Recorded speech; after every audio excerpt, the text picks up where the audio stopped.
More than half of Americans say they would need at least $100,000 a year to be financially comfortable. The benchmark of a six-figure salary used to be the gold standard income. It represented the tipping point of finally earning a disposable income and building a savings, spending based on your wants, not just your needs. The American dream is what makes a middle-class lifestyle. You're able to pay your bills. You're able to put food on the table, put a roof over your family's head, and you have some additional savings. Now, people making well over six figures are still living paycheck to paycheck. What used to symbolize financial freedom is now keeping people stressed about making ends meet. 26% say they would need more. A salary in the range of $100,000 to $149,000 per year would make them feel financially comfortable. I think unfortunately what has happened is that wages haven't kept up with the cost of living by and large for the last 50 years or so. And so it becomes increasingly hard for many families to be able to attain that sort of middle-class lifestyle, that American dream. How much you need to feel financially secure varies so much depending on not only your geographical location, but of course your lifestyle. It used to be that a six-figure salary was like the gold standard, but nowadays that may not be enough to make ends meet in certain parts of the country, especially like New York or San Francisco, where it costs so much more just to cover your daily expenses. Here's why a $100,000 household income no longer buys the American dream. Go Banking Rates analyzed how much a family of 2 adults and 2 children would need in each state to own a home, a car, and a pet, as well as have an additional 20% of their income for savings and 30% for discretionary spending. The core of what the American dream means is some amount of economic security, that you feel like you can get by and do a bit better. Maybe do better than your parents, maybe be able to afford a house, certainly be able to save for your children's future. All 50 states require more than a $100,000 annual income, with 38 states needing more than $140,000. The most affordable states, Mississippi, Arkansas, and Kentucky, need between $109,000 and $117,000. The median income for a household of 4 people in each of those states in 2022 was between $71,000 and $87,000. Hawaii, California, and Massachusetts are the most expensive. Each requires an annual income of more than $240,000. The median income for a family of 4 in those 3 states in 2022 fell at least $94,000 short of what's required for the American dream. A different analysis from EPI found that in about 80% of the country, a family of 4 can afford their basic needs on less than $100,000 per year. Those include things such as housing, food, transportation, healthcare, childcare, taxes, and a few other basic necessities. It doesn't take into account anything extra. It's really just putting food on the table, putting a roof over your head, getting healthcare for your family. And so you're not saving for a rainy day if something happens to somebody or if they lose their job. So there's no extra in there for retirement, for kids' college. Those are the kinds of things that many people want to save for. Those are the many things that people consider a part of the American dream. Only about 3% of those counties have a median income higher than the basic cost of living. The idea behind the American dream hasn't really changed, even though lifestyles have.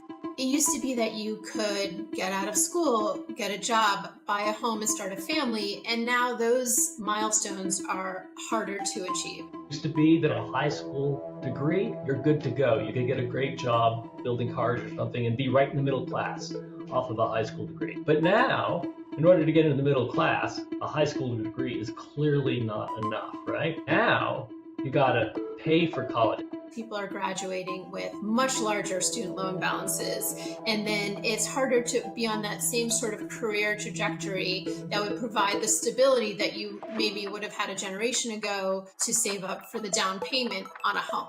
Student loan debt reached an all-time high of $1.77 trillion in the first quarter of 2023. This can have a ripple effect, especially when entire generations are starting their adulthoods with thousands of dollars in debt. So when you think about the kinds of investments you want to make for your children, the cost of college has gone up a lot faster than overall inflation. So trying to make those investments on a smaller and smaller paycheck compared to the cost of living can be very difficult and almost impossible. And so the kinds of debt that young people can rack up going to college gets larger and larger, and your ability to then make ends meet yourself, be able to buy a car, be able to move out of your parents' house, those things become much more difficult over time. The American dream Typically, is people owning property and having children, but that's becoming largely inaccessible for many people. And even those who have attained these things are finding themselves managing every dollar coming in and out just to stay afloat. So that trade-off is underlying the new cost of the American dream. Millennials and Gen Zers still want to buy homes despite feeling like they can't afford it. 62% of younger millennials and 63% of Gen Zers still say owning a home is part of the American dream. 66% of U.S. renters surveyed say rising prices leave them feeling hopeless about ever owning a home. 72% of respondents say they can't afford the down payment. 17% of all homebuyers said that saving for the down payment was the most difficult task in the buying process, and 52% said student loan debt delayed their ability to save. The typical first-time homebuyer in 2022 had a household income of $95,900. Nationally, a prospective homebuyer would need a nearly $110,000 salary to afford the principal, interest, taxes, and insurance payments on a median-price home. But the median household income in the United States in 2022 was a little under $75,000. If you're born into a nice neighborhood in which your parents have lots of wealth and lots of income, your chances of doing well are vastly improved. And part of that's home ownership. Collectively, Americans owe $1.13 trillion on their credit cards. Inflation, it's eroding people's purchasing power. It's reducing their ability to save for their future or invest in these long-term goals. So that loss of financial stability can create a sense of powerlessness and insecurity and contribute to feelings of uncertainty and vulnerability. It can really impact people's self-esteem, their resilience, their overall psychological health. Economists have suggested that debt growth became a substitution for income growth. More than a quarter of Americans said that they are doom spending or spending money despite economic concerns. There's also this idea that young adults are feeling more discouraged in their own financial standing. So in that way, they're less inclined to even save for long-term goals and more likely to just live in the moment. It's just sort of that mentality, like you only live once, I may not buy a home anyway, so let's take that trip or let's go to that event, whether it's a Taylor Swift concert or other, big ticket item. 73% of Gen Zers say the current economy makes it difficult to set up long-term goals. And it's not just about revenge spending. It's just about wanting to enjoy life and make the most of what you have, even if you can't necessarily buy that home or, you're not starting a family just yet and you really want to, feel good about yourself in the moment.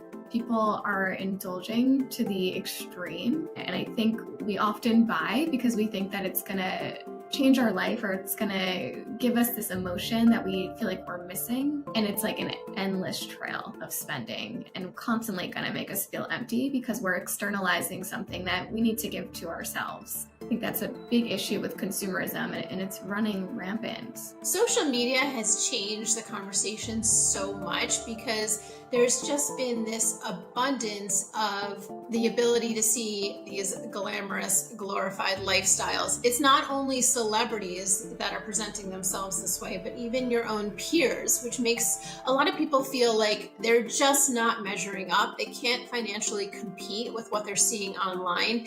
It has left a lot of people, especially young adults, feeling very discouraged in their own financial standing. Even if they're doing okay, they just may not feel that way when they compare themselves to what they're seeing on social media. The question is, are you able, given kind of the luck of the birth lottery, are you able to have opportunities that are the same as those of people who may have been born into families that are in better circumstances than your own? The American dream is all about it shouldn't matter. The birth lottery shouldn't matter, right? So it's deeply relative